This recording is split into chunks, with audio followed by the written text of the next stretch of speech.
오늘 목사님이 준비하신 말씀은 빌립보서 2장 5절에서 11절 말씀인데요. 제가 한번 여러분들을 대신해서 읽도록 하겠습니다. 빌립보서 2장 5절에서 11절 말씀입니다. 같이 보겠습니다.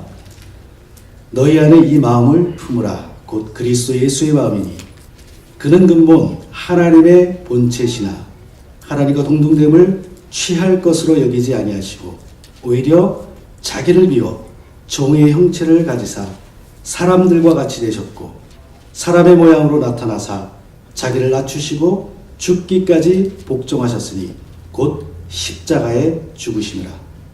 이러므로 하나님이 그를 지극히 높여 모든 이름 위에 뛰어난 이름을 주사 하늘에 있는 자들과 땅에 있는 자들과 땅 아래 있는 자들로 모든 무릎을 예수의 이름에 꿇게 하시고 모든 입으로 예수 그리스도를 주라 시인하여 하나님 아버지께 영광을 돌리게 하셨느니라. 네. 오늘 그 말씀 가지고 우리 진웅이 목사님 나오셔서 자기를 비움이라는 제목으로 말씀 전하시겠습니다.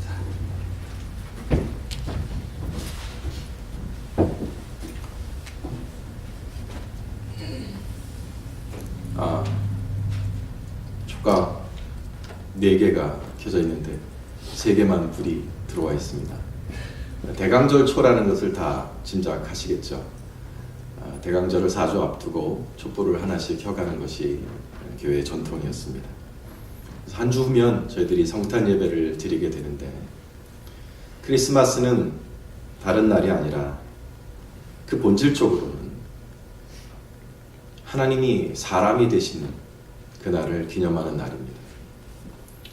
저희가 어느덧 선물을 주고받고 파티를 여는 1년 중에 가장 흥겨운 그런 시간이 되어버렸지만 본질적으로 이 날은 하나님의 인간이 되심, 성육신을 기념하는 날입니다. 저는 오늘 여러분과 함께 이 하나님의 성육신 사건이 우리 신자들의 삶에 어떠한 의미가 있는지를 같이 빌립보서 말씀을 가지고 살펴보고자 합니다. 오늘 본문에서 사도 바울께서는 예수 그리스도께서 사람의 모양으로 나타난 이 사건을 뭐라고 말씀하시냐면 하나님께서 자기를 비우신 사건이다 라고 말씀하고 계십니다.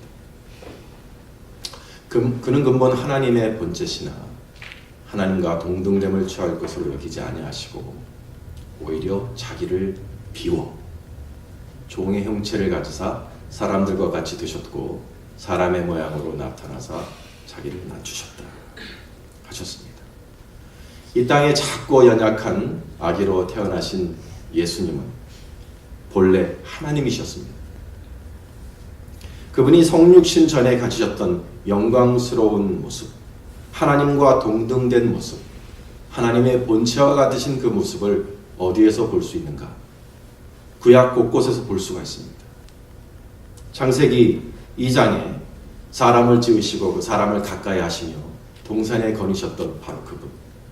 창세기 18장에 아브라함에게 찾아오셔서 소돔과 고모라에 대한 하나님의 심판을 말씀하셨던 그분. 출애굽기 2장에 호렙산 불타는 떨기나무 속에 계셔서 모세를 만나셨던 바로 그분. 그리고 다니엘서 3장에 나오는 다니엘의 세 친구들을 그 풀무불 속에서 건져주셨던 바로 그분. 그러나 이 모든 구약의 성경 구절들 속에서 우리 선지하신 그리스도의 영광이 가장 아름답게 나오는 부분이 어디냐 하면 바로 에스겔서 1장입니다. 1장에 보면 우리 주님의 인간으로 오시기 전에 그분의 영광스러운 모습이 나옵니다. 그 머리 위에 있는 궁창 위에, 즉 천사들의 머리 위에 있는 궁창 위에 보좌가 하나 있는데 그 모양이 남보석 같고 그 보좌의 형상 위에 한 형상이 있어 사람의 모양 같더라. 내가 보니 그 허리 위의 모양은 단쇠 같아서 그 속과 주위가 불 같고 내가 보니 그 허리 아래의 모양도 불 같아서 사방으로 광채가 나며 그 사방 광채 모양은 비오는 날 구름에 있는 무지개 같으니 이는 여호와의 영광의 형상의 모양이라. 정말 대단한 장관입니다. 이러한 하나님의 아들, 이러하신 선지하신 그리스도께서 어느 날 평범하기 그지없는 사람의 모양으로 이 땅에 내려오셨습니다. 사람의 모양이 아니라 정말 사람이 되어서 이 땅에 내려오셨는데 왕가의 자손이 아니라 평범한 목수의 아들로 마구간에서 자기를 다 비워서 종의 모습으로 이 땅에 오셨습니다. 왜요? 왜 하나님이 이렇게 영광스러운 하나님께서 자기를 이렇게 비우셨습니까? 우리를 사랑하셔서 그리하신 것입니다. 우리를 구원하시기 위해 그리하셨습니다. 대속의 피를 흘릴 수 있는 인간이 되시는 것밖에는 우리를 구하실 수 있는 방법이 없으셨기 때문에 하나님으로 누리셨던 하늘 영광, 하늘 특권 다 버리시고 자기를 비워 사람이 되셨던 것입니다. 오늘 사도 바울께서는 하나님의 아들께서 사람이 되신 이 일을 자기를 비우신 일이라고 하였죠. 다시 한번 본문을 보면 그는 하나님의 본체시지만 자기를 비워서 에케노센, 종의 형체를 가지사 사람들과 같이 되셨다 하셨습니다. 자기를 비웠다는 이 말을 헬라어 본문에 보면, 원어로 보면 에케노센이라는 동사를 쓰고 계세요. 이 동사의 이제 어근은, 기본이 되는 동사는 우리가 케노라고 합니다. 케노. 그리고 명사로 하면 케노시스라고 해요. 자기를 비움, 케노시스. 영어로는 empty, 한글로는 자기를 비움이라고 이 본문이 이렇게 번역이 되어 있지만 사실 그 원어로는 조금 더 깊은 의미를 가지고 있어요. 이 케노라는 말은, 케노시스라는 말은요, 이 미술하는 사람들이 쓰던 말인데 훌륭한 조각이 있어요. 다윗상이라고 한번 적읍시다. 훌륭한 조각이 있어요.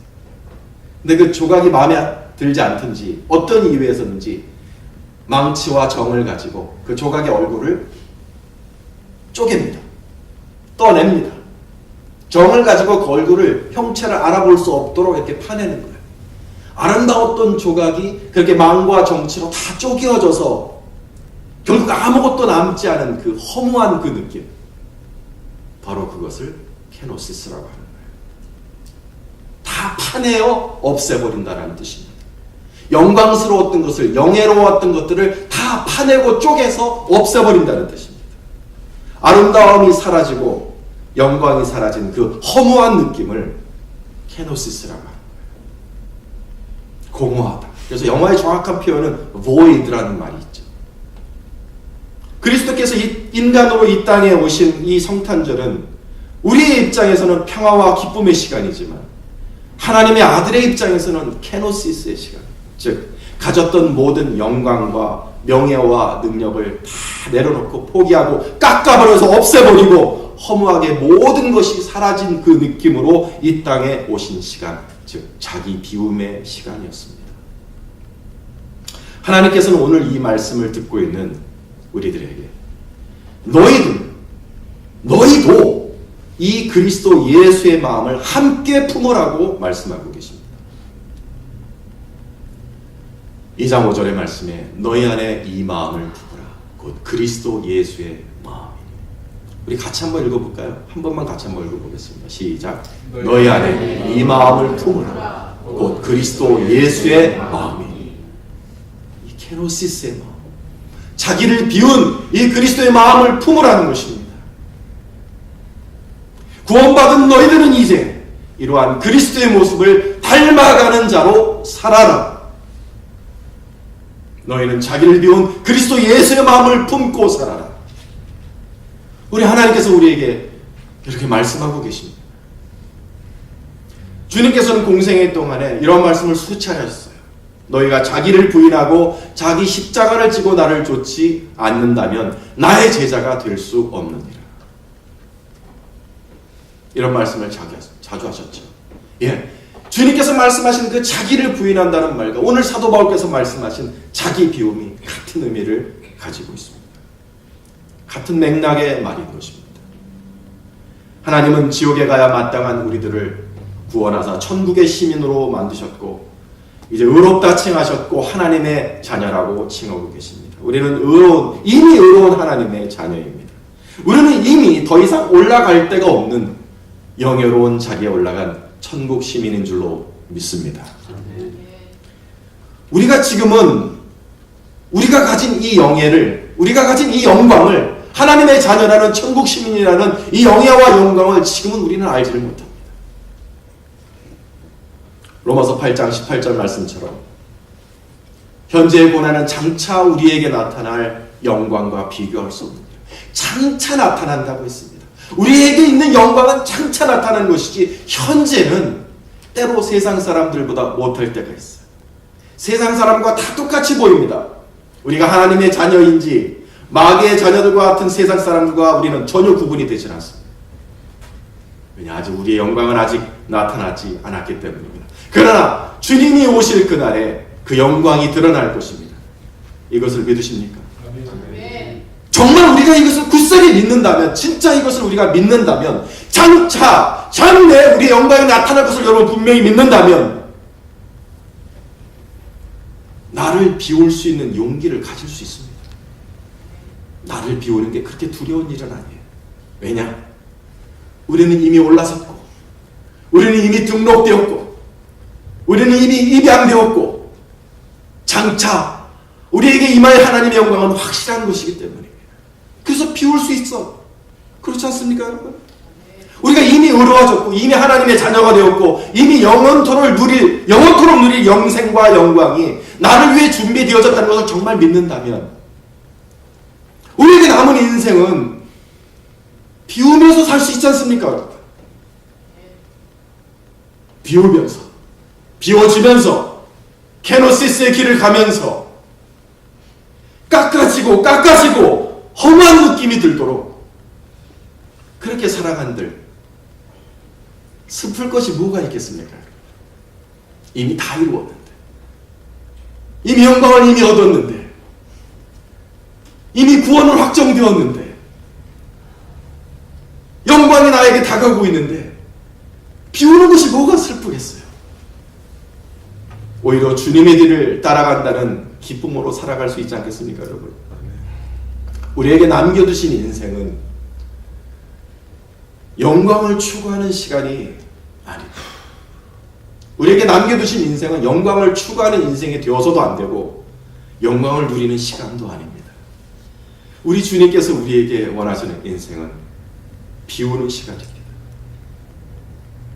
주님의 뒤를 따라 그리스도의 마음을 가지고 비우는 시간으로 살아가야 합니다.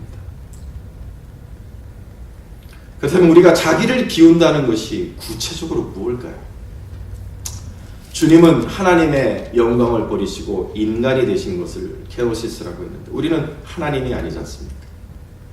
그렇다면 우리는 어떻게 해야 이 케노시스의 길, 자기를 비우는 길로 살아간다고 말을 할 수 있을까요?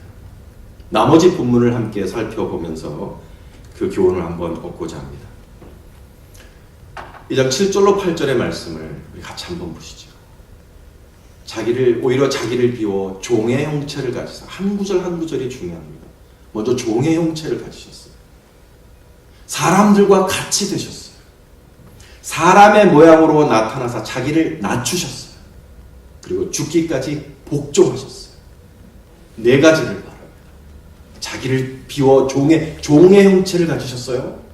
사람들과 같이 되셨어요. 사람의 모양으로 나타나셔서 자기를 낮추셨어요. 그리고 죽기까지 복종하셨어요. 이 네 가지를 여러분과 함께 좀 더 깊이 살펴보기를 원합니다.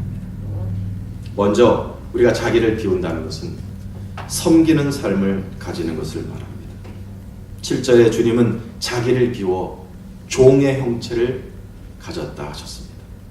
사람들이 가장 싫어하는 것이 누군가의 종이 되는 겁니다. 요즘 우리가 유행하는 갑질, 문제가 많이 되는 갑질. 왜 갑질을 사람들이 그렇게 싫어합니까? 왜냐하면 그 사람이 종 취급하니까 그런 거예요. 내가 당신 종이야? 싫은 겁니다. 근데 우리 주님은 자기를 비워서 오히려 종의 모습이 되셨다 하셨어요. 주님이 되셨던 이 종은 누군가의 갑질에 당하고 사는 그런 종을 말하는 것은 아닙니다. 주님이 되셨던 종은 사랑의 종입니다. 사랑하기 때문에 나는 당신을 섬기는 종으로 여기 서 있습니다. 나는 당신을 사랑합니다. 그래서 당신을 섬겨서 당신 행복할 수 있도록, 하나님의 은혜를 받을 수 있도록 나는 그렇게 당신을 섬기려고 합니다. 그런 마음을 먹은 그런 사람을 우리는 사랑의 종이라고 말합니다. 여러분, 자기를 비워서 누군가에게 사랑의 종이 될 수 있는 저와 여러분 될 수 있기를 주님의 이름으로 축원합니다. 네. 세상에서는 종이 될 이유가 없습니다. 그러나 하나님의 나라 안에서, 교회 안에서는 우리는 누군가에게 사랑의 종이 되어 주어야만 합니다. 그게 자기를 비운 사람의 모습입니다. 두 번째로, 자기를 비운다는 것은 수준이 낮은 대로 내려가는 것입니다. 7절 후반부에서 주님은 자기를 비우사 사람들과 같이 되셨다고 하셨습니다. 하나님과 사람이 어울리셨어요. 하나님과 사람은 사실 어울릴 수 없는 존재들입니다. 수준이 너무 차이가 나기 때문에. 하나님과 사람은 급이 다르고 영광이 다릅니다. 그런데 이 하나님께서 사람이 되셔서 사람의 아들로 자라나시고 사람들과 함께 먹고 마시며 떠들고 웃으시며 사람의 일을 하시고 사람들을 친구라 부르시고 또 마리아를 어머니라 부르셨어요. 하나님이 사람들과 이렇게 어울리셨다는 것이 놀랍지 않습니까, 여러분? 세상에서도요, 전직 대통령이 또는 대통령이 사람들과 허물없이 어울리는 모습을 보면 우리는 존경합니다. 소탈하다. 그런데 하나님이 자기를 낮추셔서 자기보다 한참 수준이 낮은 사람들과 함께 어울리셔서 그들을 친구라 부르셨어요. 여러분, 이 말의 의미를 깊이 생각하시길 바랍니다. 주님을 못 맞는 사람, 주님의 길을 따르는 제자는 그러므로 자기보다 수준이 낮은 사람들과 어울릴 수 있어야 합니다. 교회를 다니다 보면, 이건 이제 심리학자들이 조사한 것인데, 어떤 집단이건 사람들이 거의 똑같이 가지는 심리가 하나 있대요. 뭐냐 하면, 내가 만나는 사람 중에 7명은 나보다 수준이 낮다고 생각한답니다. 여러분 한번 이제 돌아보세요. 서로를 한번 돌아보시면 솔직하게 한번 생각해 보세요. 나보다 뭐 경제적인 수준이건 아니면 도덕적인 수준이건 아니면 뭐 예의 범절의 수준이건 아니면 어떤 신앙의 수준이건 사람은 내가 만나는 사람 10중에 7을 나보다 수준이 낮다고 생각한다는 편견적인 심리가 있다고 합니다. 그러면 유아적인 수준의 크리스찬은 그러한 자기보다 수준이 낮은 사람들을 만날 때 어떻게 행동하죠? 안 어울립니다. 아유, 수준 낮아서 못 어울리겠어. 아우, 신앙의 수준이 저게 뭐야.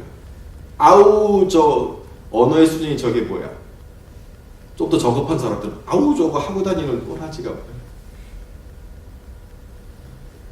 이야기 안 하니, 이야기 섞지를 않아요.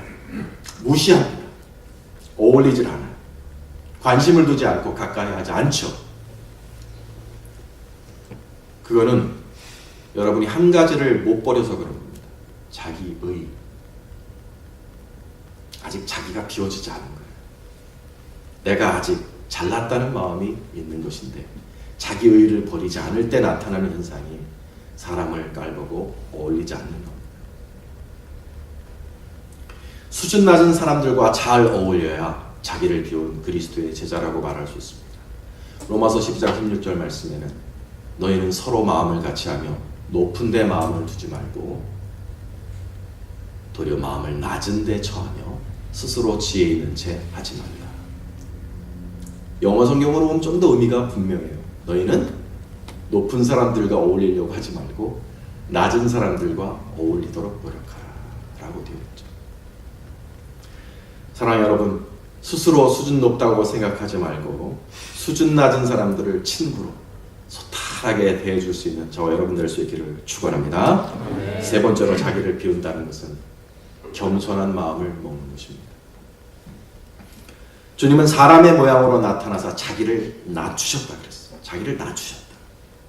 자기를 비운 사람은 자기를 낮추게 되어 있습니다. 겸손하게 되어지게 되어 있습니다. 사실 오늘 우리가 읽은 본문의 컨텍스트를 보면, 전후좌우의 본문을 보면 그리스도의 마음을 가지라라고 말씀하신 이 이야기의 본문은 사실 빌립보 교회 안에 있었던 다툼 때문에 주신 말씀이었어요. 빌립보 교회 안에 굉장히 훌륭한 두 여집사님이 다투었어요. 유오디아와 순두계라는 굉장히 훌륭한, 한 분은 여전도사님, 한 분은 여전도회장님이라고 말할 수 있을까요? 굉장히 훌륭한 교회의 섬김의 리더들이 서로 의견이 맞지 않아서 싸우고 있었어요. 그래서 결국은 이 유오디아와 순두계를 향하여 마음을 같이 하라는 권고를 4장에 주시기 전에 오늘 2장에 너희는 그리스도의 마음을 먹고 서로 겸손하게 서로 낮게 여기라 말씀하신 거예요. 그래서 이 앞절을 보시면 2장 3절에 이런 말씀이 나와 있는 거죠. 아무 일에든지 다툼이나 허용으로 하지 말고 오직 겸손한 마음으로 각각 자기보다 남을 낮게 여기라. 이렇게 권고하셨던 겁니다.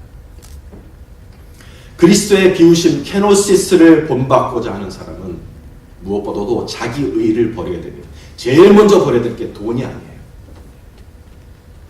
자기 학식도 아닙니다.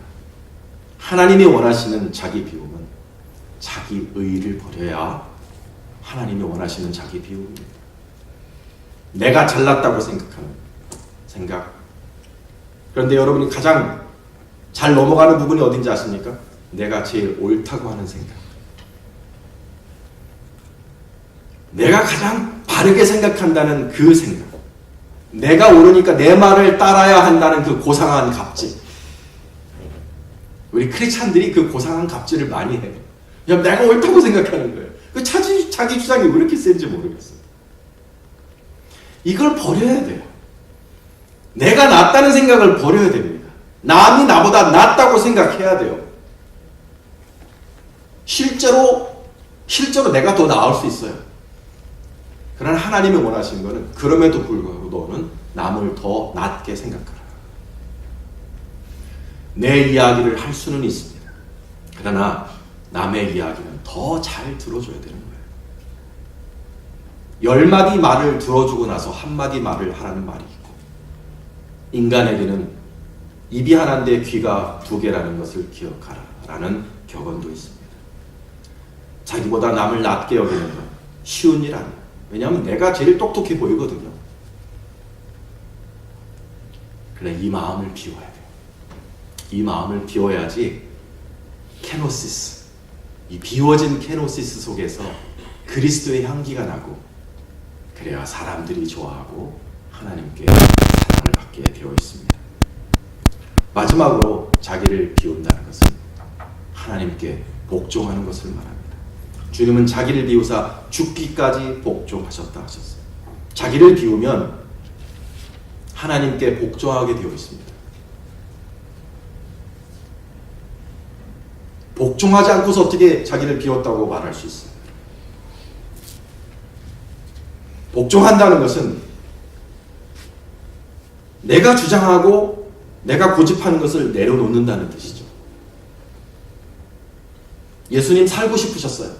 아버지 하실 수 있거든 이 잔을 내게서 옮겨 주시옵소서. 주님도 살고 싶으셨어요. 그러나 주님은 복종하셨습니다. 그러나 하나님 내 뜻대로 마옵시고 아버지의 뜻이 이루어지기를 원하나이다. 우리도 우리가 살고 싶은 인생이 있습니다. 구원받았지만 하나님의 자녀이지만 우리가 살고 싶은 인생이 있어요. 나의 꿈이 있고 나의 스타일이 있어요. 그러나 하나님이 언젠가 간섭하셔서 내 인생에 개입하셔서 내게 원하시는 것을, 다른 것을 말씀하실 때가 있어요. 나는 사모의 길을 걷고 싶지 않은데, 나는 사모가 되고 싶지 않은데, 그래서 결코 목사가 되지 않을 것 같은 사람을 골랐는데 몇 년 있다 말을 바꾸는 거예요.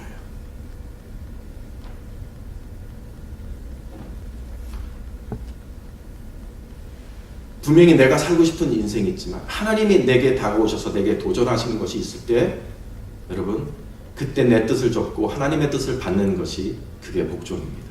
그리고 그게 자기를 비우는 거예요. 사명자로 사는 결단. 검사가 돼서 국회의원의 꿈을 품고 있던 한 젊은 청년이 고시 공부를 하다가 차가운 추운 겨울날, 지금도 그 날짜가 기억납니다. 1989년 1월 5일. 고시 공부를 하기 전에 출애굽기 말씀을 딱 보면서 큐티를 하고 있는데 하나님의 음성이 들리는 거예요. 그 도서관을 가득 채운 거대한 나팔 같은 하나님의 음성이 들리는 거예요. 신학을 하라. 검사로 살고 싶었는데, 국회의원이 되고 싶었는데 내려놓는 거죠.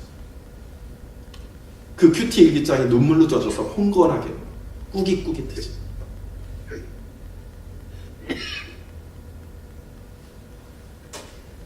이러한 거대한 인생의 비움 말고도 사소하게 내가 하고 싶은 그런 신앙생활인데 하나님이 내게는 다른 것을 명령하실 때가 있습니다. 그걸 받아들이셔야 여러분 자기를 비우는 거예요. 목사가 부탁합니다. 집사님, 내년에는 이러한 일을 부탁해요. 사실 해본 적도 없고 그 일에 은사가 있다고 생각지도 않아요. 그렇지만 목사님이 그러는 거예요. 네, 알겠어요 목사님, 할게요. 제가 재주도 없고 은사도 없지만 하나님 주신 명령이라 생각하고 할게요. 하나님 앞에서 자기 생각을 접는 거예요. 분명 목사님이 말한 것이지만 그걸 하나님의 음성으로 생각하고 내가 거기에 내 뜻을 접는 거예요. 실제로 은사가 없어서 열매를 많이 못 맺을 수도 있어요.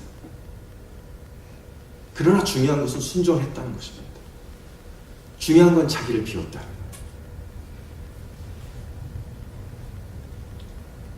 사랑하는 여러분, 때로 내가 원하는 교회 생활, 또 내가 원하는 부서, 또 내가 원하는 그런 스타일의 신앙생활이 아닌 것을 하나님께서 내게 도전하실 때 한번 받아보시길 바라요. 자기를 한번 비워보시길 바라요. 아이러니하게도요, 이렇게 비워라. 너희 너희 안에 이 마음을 품고 나를 따르라. 비우라 말씀하신 하나님께서 정말 우리가 그렇게 비우면요, 나를 비우면 아이러니하게도 내 인생을 허무하게 만드시는 게 아니라 하나님의 것으로 충만하게 채워주신다는 거예요. 이게 놀랍습니다. 저는 예수 그리스도께서 평생을 비우면서 사셨죠. 예수님께 무슨 재산이 있었어요 여러분? 결혼해서 자식이 있습니까? 세상에서 이룬 어떤 업적이 있어요? 아니요. 주님은 정말 철저하게 비우시면서 33년간을 사셨고 그 인생의 마지막에도 그 비우심의 절정 뭐예요? 생명에 대한 그 집착마저 완전히 비우셨죠. 그렇게 자기를 비우시면서 사신 주님에게 정말 허무함, 케노시스 그거밖에 안 남았을까요 여러분? 아니요. 오늘 본문의 후반부를 보면 하나님께서 하나님의 것으로 채워주시는 모습을 봅니다. 이러므로 하나님이 그를 지극히 높여 모든 이름 위에 뛰어난 이름을 주사 하늘에 있는 자들과 땅에 있는 자들과 땅 아래에 있는 자들로 모든 무릎을 예수의 이름에 꿇게 하시고 모든 입으로 예수 그리스도를 주라 시인하여 하나님 아버지께 영광을 돌리게 하셨느니라. 자기를 비운 예수님께 하나님이 주신 것은 말할 수 없는 영광이었어요. 말할 수 없는 명예를 주시고 생각할 수 없는 높은 지위에 올려주셨어요. 우리도 마찬가지입니다. 우리가 주님에 따라 주님의 뒤를 따라서 비우면서 살면은요 오히려 하나님의 것이 채워주는 줄로 믿으시기 바랍니다. 사렙다 과부가 엘리야를 위해서 자기의 곡식통과 기름통을 완전히 비웠을 때 하나님의 것이 채워졌어요. 하나님의 곡식과 하나님의 기름이 채워졌어요. 엘리사가 죽은 자기의 제자의 과부에게 그 제자가 남긴 과부를 도와주려고 할 때 그녀에게 요구한 것이 단 한 가지였습니다. 너는 빈 기름통을 가져와라. 내가 할 수 있는 만큼 빈 기름통을 가져와라. 내가 가져온 만큼 내가 채우리라. 내가 가져온 빈 그릇만큼 내가 채우리라. 비워진 만큼 하나님의 은혜가 채워집니다. 비우는 만큼 하나님은 귀하게 여기십니다. 왜냐하면 자기를 비운 사람에게서는 예수의 향기가 나고 하나님께서는 예수의 향기가 나는 사람을 좋아하시는 거예요. 하나님이 원하시는 그릇은 그렇게 자기를 비워서 예수의 향기가 나는 그릇인 줄 믿으시기 바랍니다. 하나님은 결국 비워진 사람을 좋아하시고 비워진 사람을 통해 역사하시고 비워진 사람의 인생을 채우십니다. 그래서 자기를 비우는 길은 시작할 때는 십자가의 길이고 고통의 길이지만 이내 하나님의 사랑을 받는 그런 길이 되고 영광에 이를 수 있는 길이 되는 줄로 믿으시기 바랍니다. 하나님의 채워주심을 바라보는 분들 계십니까? 하나님 좀 채워주세요. 은혜로 채워주세요. 경제적인 것이다. 인간적인 관계 문제가, 자녀 문제가. 하나님 내 인생을 좀 채워주세요. 기도하는 분들 계십니까? 그러나 하나님의 채워주심을 바라기 전에 한번 생각해 보시길 바랍니다. 나는 비웠는가? 나는 채워달라고 기도하는데 과연 나는 먼저 비웠는가? 나는 하나님이 원하시는 빈 그릇이 내게 있는가?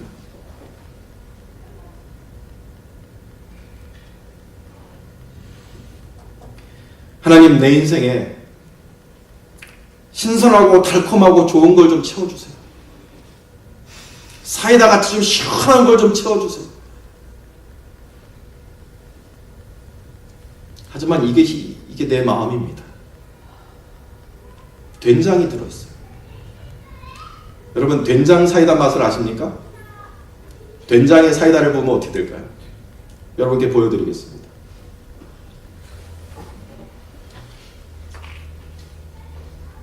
제가 오늘 맛을 보겠습니다. 된장 사이다 맛을.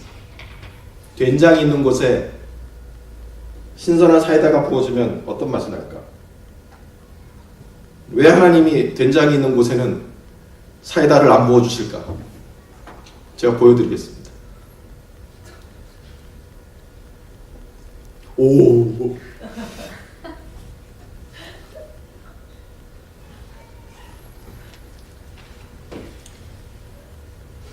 채워주고 싶어도 못 채우시는 거예요.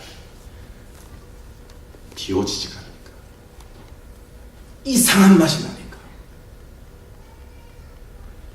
끔찍해지는 거예요.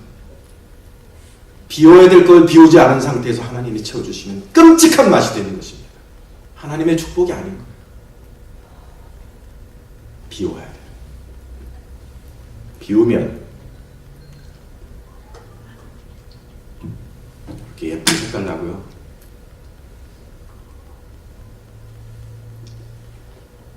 시원합니다. 맛있습니다.